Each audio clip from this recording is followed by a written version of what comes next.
വിഷമിച്ചിരിക്കുകയാണോന്ന് ഞാൻ ചോദിക്കുന്നില്ല. നീ എന്ത് പറഞ്ഞാലും നിന്റെ ഉള്ളിൽ വേദനിക്കുന്നതേ എനിക്കത് മനസ്സിലാക്കാൻ പറ്റുമോ അവനെ? വിഷമിക്കരുതെന്ന് ഞാൻ പറയുന്നില്ല. എന്തെന്ന് വെച്ചാ, നീ എന്നാണോ എന്റെ വീട്ടിൽ കാലെടുത്ത് വെച്ചത് അന്ന് തൊട്ട് നീ നിന്നെ ബാക്കിയുള്ളവരെ കഷ്ടപ്പെടുത്തുന്നൊക്കെ എനിക്ക് മനസ്സിലാവുന്നുണ്ടാവില്ല. നിന്റെ സങ്കടം പൂർണ്ണമായിട്ടും ഇല്ലാതാക്കുവാൻ എനിക്ക് കുറച്ച് സമയം വേണം അവനി. അതിന്റെയൊക്കെ ഇടയ്ക്കും നിന്നെ സന്തോഷിപ്പിക്കാൻ വേണ്ടി ഞാൻ എന്താ കൊണ്ടുവന്നെന്ന് നോക്കിയേ.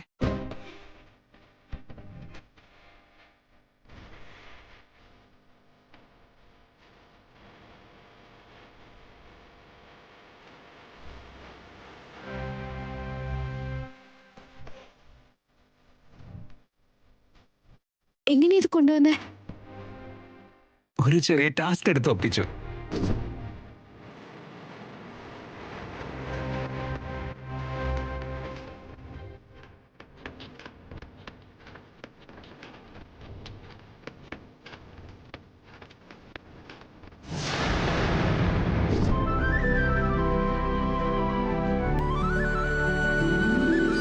ഞാൻ ഈ വളയിട്ട് തരട്ടെ? അമ്മയെങ്ങാനും ഇതിനെ കണ്ടാലോ? കണ്ടാലും മനസ്സിലാവില്ല. അത്ര വിശ്വാസത്തോടെ എങ്ങനെ പറയാൻ പറ്റുക? ഓൾറെഡി തന്റെ കൈകളിലെ വളകളുടെ കൂടെ ഇതും അങ്ങോട്ട് ഇട്ടാ മതി. ഇതിനെയാട്ടോ അമ്മയുടെ അനുഗ്രഹം എന്ന് പറയുന്നേ.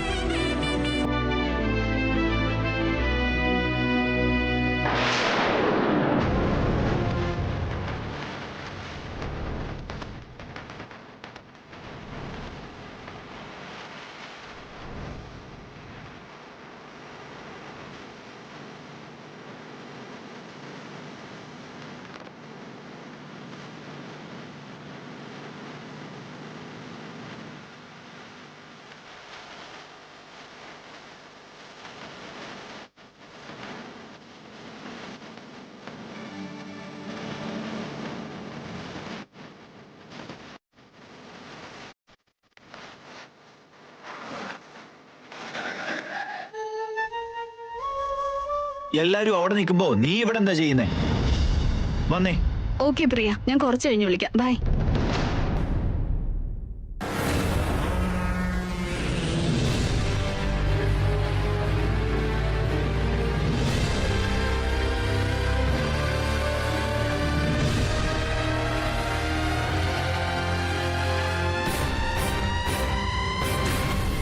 ഗ്രാമോത്സവം എന്ന് പറഞ്ഞപ്പോ എന്തോ ചെറിയ പരിപാടിയാന്ന് കരുതി. ഇത് ഒരുപാട് പേര് എത്തിയിട്ടുണ്ടല്ലോ. ഈ ഗ്രാമത്തിലുള്ളവരെയൊക്കെ പറ്റിച്ച് ഒരുപാട് പൈസ ഉണ്ടാക്കി. ആ പൈസ കൊണ്ട് എനിക്ക് പോത്തിന്റെ ബിസിനസ് തുടങ്ങണം. അപ്പ നീ ബുദ്ധിമാനാടാ നരസിംഹം. സബാഷ് സബാഷ് സബാഷ്. ദാ വരുന്നത്.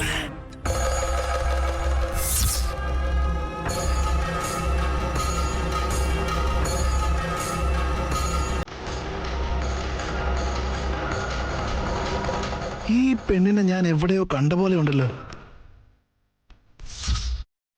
ഏട്ടാ, പറ്റുന്ന എന്തെങ്കിലും സഹായം ചെയ്തു കൊടുക്ക.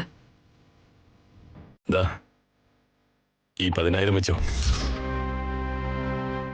വലിയ പാർട്ടി ഇവിടെ ഉള്ളപ്പോ ഈ തൊഴിഞ്ഞവരോട് ചോദിക്കേണ്ട കാര്യമൊന്നുമില്ല.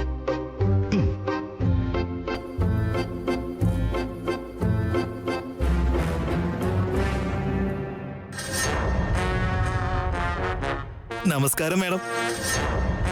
നമസ്കാരം സാർ. എന്നെ ഓർമ്മയുണ്ടോ? എന്റെ മോൾക്ക് ഹാർട്ടിന് ഹോളുണ്ട്, സഹായം വേണമെന്ന് പറഞ്ഞപ്പോ 10,000 രൂപ തന്നില്ലേ? ആ, ഓർമ്മയുണ്ട്. മോളുടെ ആ ഓപ്പറേഷൻ കഴിഞ്ഞിരുന്നോ? എവിടുന്നാ മാഡം, ഇനിയും പൈസ കുറെ വേണം. നിങ്ങളെപ്പോലുള്ളവരൊക്കെ സഹായിച്ചിട്ടും പൈസ അങ്ങോട്ട് തികയുന്നില്ല. എല്ലാവരോടും ചോദിക്കുന്നതിന് പകരം കുട്ടികൾക്ക് വേണ്ടി ഹാർട്ട് ഓപ്പറേഷൻ ചെയ്യുന്ന ഹോസ്പിറ്റൽസും ട്രസ്റ്റും ഒക്കെ ഉണ്ടല്ലോ, അതൊക്കെ ഒന്ന് ട്രൈ ചെയ്തൂടെ? നിനക്ക് നല്ല ആരോഗ്യം ഉണ്ടല്ലോടാ. ഇങ്ങനെ എരന്ന് തിന്നുന്ന സമയത്തെ എന്തെങ്കിലും പണിക്ക് പോകാൻ പാടില്ലടാ. നിങ്ങൾ പറയുന്നൊക്കെ ഞാൻ കേൾക്കണം, വേറെ വഴിയൊന്നുമില്ല. ഒരുത്തി എനിക്കിട്ടൊരു അടിപൊളി പണി തന്നപ്പോ എനിക്കിങ്ങനെ റോഡിലോട്ട് ഇറങ്ങേണ്ടി വന്നു. ഇല്ലെങ്കിൽ എന്റെ ജീവിതം ബ്രഹ്മാണ്ഡമായേനെ. നിന്നെ ആരാ തേച്ചത്? എന്തിനാ തേച്ചത്? വേറെ ആരെങ്കിലും ആണെ കുഴപ്പമില്ലായിരുന്നു. ഇതെന്റെ സ്വന്തം സഹോദരിയാ, എന്റെ ഭാര്യയുടെ അനിയത്തി. അവളാ എന്നെ പറ്റിച്ചത്. നിന്റെ മുഖം കണ്ടാൽ തന്നെ ഒരു കള്ള ലക്ഷണമുണ്ട്. നിന്നെ പറ്റിച്ചെന്ന് പറഞ്ഞാ വിശ്വസിക്കാൻ തോന്നുന്നില്ല. ഞാൻ അവളെ ചെറുപ്പം തൊട്ടേ കൊഞ്ചിച്ച് വളർത്തി പഠിപ്പിച്ച് ജോലി വരെ വാങ്ങിക്കൊടുത്തു.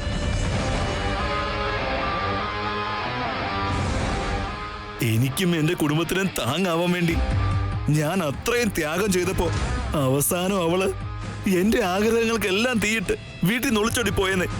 അവൾ അവളുടെ ഇഷ്ടത്തിന് പോയി. എനിക്ക് അവളെ ഒന്ന് തിരിച്ചു കിട്ടുവാണെങ്കിൽ എന്റെ എല്ലാ കഷ്ടപ്പാടുകളും തീരും. ഞാൻ അവളുടെ ഒരു ഫോട്ടോ കാണിക്കാം. നിങ്ങൾ അവളെ എവിടെയെങ്കിലും കണ്ടോന്ന് പറ. പിന്നെ എനിക്ക് തെണ്ടേണ്ടി വരില്ല. ഒരു മിനിറ്റ്.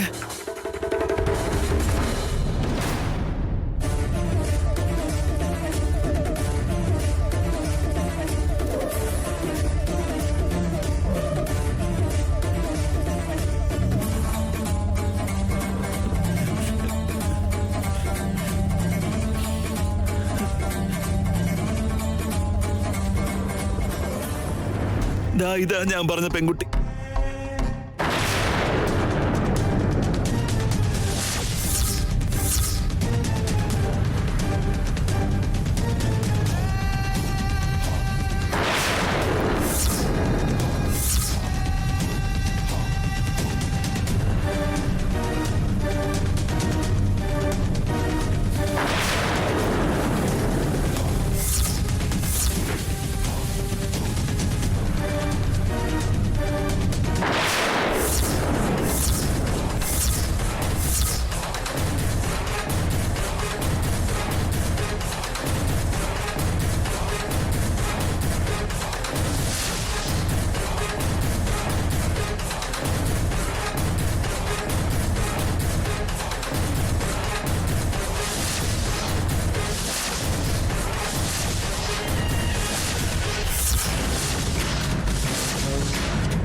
നോക്കി ചേച്ചി, പേരാവനി.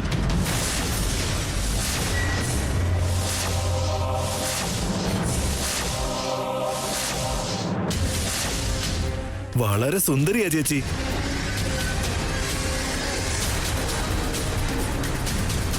ഇതെന്താ നിങ്ങളെല്ലാരും ഇങ്ങനെ കുന്തം വിഴുങ്ങിയ പോലെ നിൽക്കുന്നേ? നീ പറഞ്ഞതൊക്കെ സത്യമാണോ? അമ്മയാണ് സത്യം. ആവനി നിന്റെ അനിയത്തിയാണോ? ആ, അപ്പോ നിങ്ങൾക്ക് അവളെ പരിചയമുണ്ടോ? അറിയോന്നോ? ഞങ്ങളുടെ വീട്ടിൽ തന്നെയാ ഉള്ളെ. ആ, നിങ്ങളുടെ വീട്ടിലാണോ അവള്? അതെ. മിലിറ്ററിയിലുള്ള മുരളിയുടെ അനിയത്തിയാണെന്ന് പറഞ്ഞ് എന്റെ അനിയനാ അവളെയും കൊണ്ടുവന്നത്. ഒക്കെ നുണയാ സാറേ. അവക്ക് അങ്ങനെ ഒരു ചേട്ടനേ ഇല്ല. എന്റെ ഭാര്യയുടെ അനിയത്തിയാ.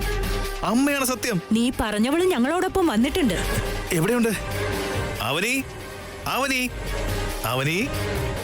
അവനേ, ശ്രീകർ,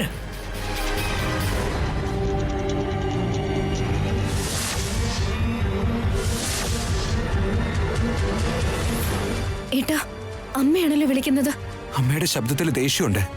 എന്തോ പ്രശ്നമായിട്ടുണ്ട്. വാ നമുക്ക് നോക്കാം.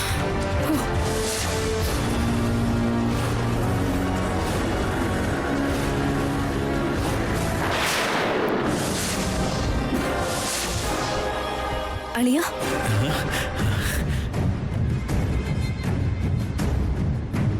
അളിയാന്ന് വിളിച്ചത് നിങ്ങൾ കേട്ടില്ലേ? എന്നെ അളിയാന്ന് വിളിച്ചു. ഇതിലും വലിയ എന്ത് തെളിവാ നിങ്ങൾക്ക് വേണ്ടത്?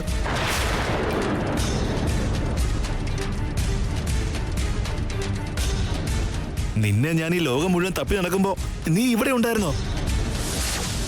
എന്നെ അങ്ങനെ പറ്റിച്ചിട്ട് പോയാ ദൈവം നോക്കി നിൽക്കുന്ന.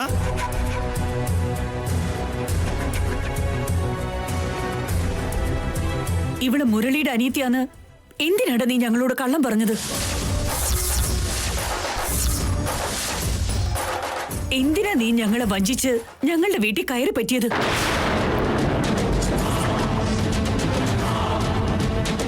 അമ്മേ, അത് ആവനി. നീ എന്നോട് മിണ്ടി പോയേക്കരുത്. എല്ലാ കാര്യത്തിലും നീ ഇങ്ങനെ ഇടപെടല്ലേ ശ്രീകർ? ഈ കളവ് പറയുന്നത് അമ്മയ്ക്ക് ഇഷ്ടമല്ലെന്ന് അറിയില്ലേ? നീയും കളവ് പറഞ്ഞില്ലേ? ചുരുക്കത്തി ഇയാള് വന്നതുകൊണ്ട് ആവനിയെ കുറിച്ച് നമുക്കൊരു ക്ലാരിറ്റി കിട്ടിയില്ലേ അമ്മേ? അമ്പമ്പമ്പമ്പമ്പമ്പോ എന്തൊരു നിഷ്കളങ്കയാ. ഞാൻ പണ്ടേ പറഞ്ഞിട്ടുള്ളതാ ഇങ്ങനെയുള്ളവരെ വിശ്വസിക്കരുതെന്ന്. ഇനി തീരുമാനം എന്താ അമ്മേ? എന്റെ വിശ്വാസങ്ങൾ ഇല്ലാതാക്കിയ ഇവരെന്റെ കൺമുമ്പിൽ കണ്ടുപോകരുത്. എന്റെ അവസ്ഥകൾ കൊണ്ടാ എനിക്കങ്ങനെയൊക്കെ ചെയ്യേണ്ടി വന്നു. അതിന്റെയൊക്കെ കാരണം ഈ അളിയനാ. സംഭവിച്ചതൊക്കെ പറഞ്ഞ ശേഷം അമ്മ എനിക്ക് എന്ത് ശിക്ഷ തന്നാലും ഞാനത് അനുഭവിച്ചോളാം. നീ നിർത്തുന്നുണ്ടോ? നീ പറയുന്നതൊന്നും എനിക്ക് കേൾക്കണ്ട. എന്റെ മുമ്പിൽ കണ്ടുപോയേക്കരുത് ഇവളെ.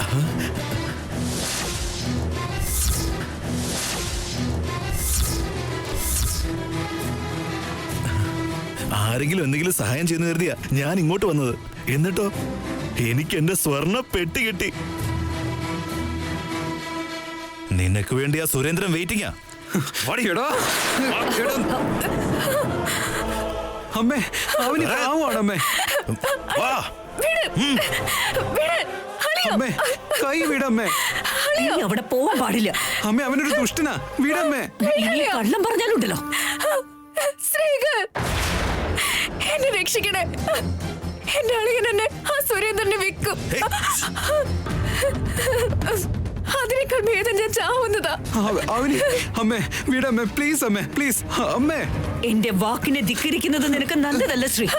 നിന്നെ ആരും രക്ഷിക്കാൻ വരില്ല. വാ. ശ്രീകരേട്ടാ, നിന്നോട് പോകരുതെന്നാ ഞാൻ പറഞ്ഞത്. അമ്മേ, അവരുടെ കാര്യം കഷ്ടമാണ്. ശ്രീകരേട്ടാ, വീടളിയാ. അമ്മേ, കൈ വിട്, കൈ വിടമ്മേ, കൈ വിടമ്മേ, കൈ വിടമ്മേ.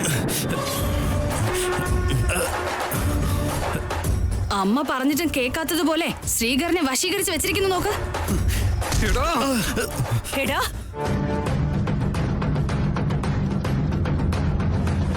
അവനെ തൊട്ടുണ്ടല്ലോ. അത് ഞാൻ തീരുമാനിക്കോളാ. അത് പറയാൻ നീ ആരടാ? വീടളിയാ. അതൊന്നും നിന്നോട് പറയേണ്ട ആവശ്യമില്ലടാ.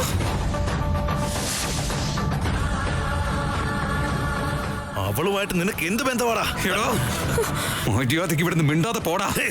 നീ അവിടുന്ന് പോടാ. പറഞ്ഞ മനസ്സിലാവില്ലേ?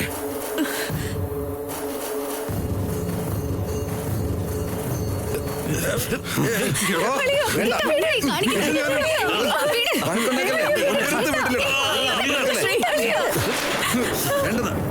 എന്താ ഈ കാണിക്കുന്നത്?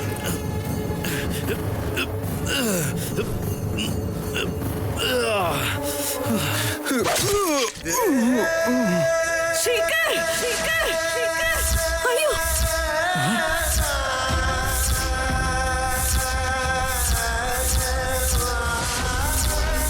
ഏട്ടാ, ഏട്ടാ, ഏട്ടാ, ഏട്ടാ. ആവനി, ആവനി, എന്ത് പറ്റി? എന്റെ അളിയൻ ഈ നാട്ടിൽ വന്ന പോലെ അയാൾ അമ്മയുടെ അടുത്ത് പോയി എന്നെ കുറിച്ച് പറഞ്ഞ് എന്നെ ഇവിടുന്ന് കൊണ്ടുപോകുന്ന പോലെ നിങ്ങളെ തടുക്കാൻ ശ്രമിച്ചപ്പോ നിങ്ങളൊരു കമ്പിലേക്ക് വീണ്. ആ പ്രശ്നങ്ങളുടെ എല്ലാത്തിന്റെ അവസാനം ഞാൻ മരിക്കുന്നതാണോ നിനക്ക് തോന്നിയത്?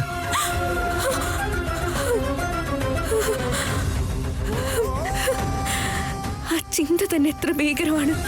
അങ്ങനെ എങ്ങാണ്ട് സംഭവിച്ചു കഴിഞ്ഞാ എന്റെ പ്രാണനില്ലാതാവും ഏട്ടാ. ആവനി, പേടിക്കല്ലേ. അല്ലെങ്കിലും അയാൾ ഇങ്ങോട്ടേക്ക് എങ്ങനെ എത്താനാ? അനാവശ്യമായി താൻ ഓരോന്നും ആലോചിക്കണ്ട. നമുക്കെന്നാ പോവാം.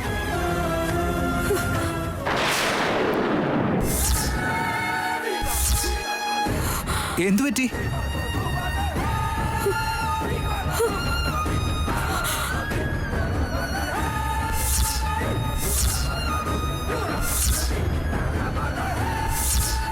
ഇതൊരിക്കലും സ്വപ്നമല്ല ഏട്ടാ, ഇത് സത്യം. ഞാൻ ഈ കണ്ടതൊക്കെ സത്യമാക്കാനായി ആ ദുഷ്ടൻ ഇവിടെ എത്തിയിട്ടുണ്ട്. അയാൾ അമ്മയുടെ അടുത്തേക്ക് ഏട്ടാ പോകുന്നേ. അമ്മയെ കണ്ടു കഴിഞ്ഞാൽ എല്ലാ സത്യങ്ങളും പുറത്തു വരും. അവന്റെ കാര്യം ഞാൻ നോക്കിക്കോളാം. താൻ ടെൻഷൻ ആവാതിരിക്കെ.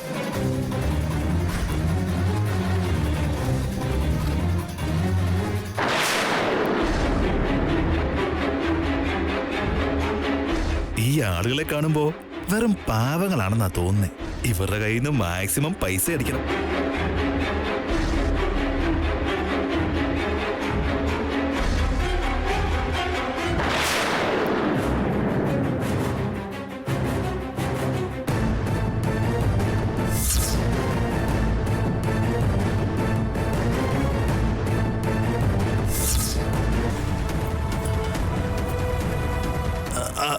ആരാ ബോസെ നിങ്ങള്? ഫ്ലാഷ് ബാക്കിൽ ഞാൻ നിങ്ങൾക്ക് പൈസ വല്ലതും തരാനുണ്ടോ? എന്തിനാ ഇങ്ങനെ തുറച്ചു നോക്കുന്നേ? എവിടുന്നാ വരുന്നേ? എവിടുന്നാണല്ലോ ഇപ്പൊ എന്താ? വല്ലാതെ അങ്ങോട്ട് ഡയലോഗ് അടിക്കല്ലേ. എവിടുന്നാന്ന് പറ. എന്താ പറഞ്ഞില്ലെങ്കിൽ അങ്ങോട്ട് കേറാൻ പറ്റില്ലേ? വരാൻ പറ്റില്ല. ഓ അങ്ങനെയൊക്കെ ഉണ്ടോ? എന്നാ പറഞ്ഞേക്കാം. എറണാകുളത്തുനിന്നാ. എന്തിനാ വന്നത്? ഞാൻ പോത്ത് കച്ചവടം തുടങ്ങാന്ന് കരുതി വന്നതാ. അതേന്നേ, വാങ്ങുക വിൽക്കുക. ഇവിടെ കച്ചവടക്കാരും തന്നെ ഇല്ല. എല്ലാവരും കർഷകരാ. അവർക്ക് ഇതിനൊന്നും ആവശ്യമില്ല. അത് നിങ്ങൾ പറഞ്ഞാൽ എങ്ങനെയാ? ഞാൻ അങ്ങോട്ടൊന്ന് പോയി നോക്കട്ടെ. പരിചയമില്ലാത്ത തന്നെ കണ്ടാലുണ്ടല്ലോ പിള്ളാരെ പിടുത്തക്കാരാന്ന് പറയും. തന്നെ എല്ലാവരും പഞ്ഞിക്കിട്ട് പോലീസിനെ പിടിച്ച് ഏൽപ്പിക്കും. ഈ മുഖം കണ്ടാൽ അങ്ങനെ പറയോ? ഞാനെന്തിനാ പേടിക്കുന്നേ? ഇല്ലെന്ന് നീ സ്വയം പറഞ്ഞാ മതിയോ? കുട്ടികളെ മാത്രമല്ല വലിയ ആൾക്കാരെ വരെ തട്ടിക്കൊണ്ടുപോകുന്ന ആളെ പോലെ തോന്നുന്നു. ഓ എന്റെ മുഖത്തിന് അത്ര വാല്യം ഉണ്ടോ?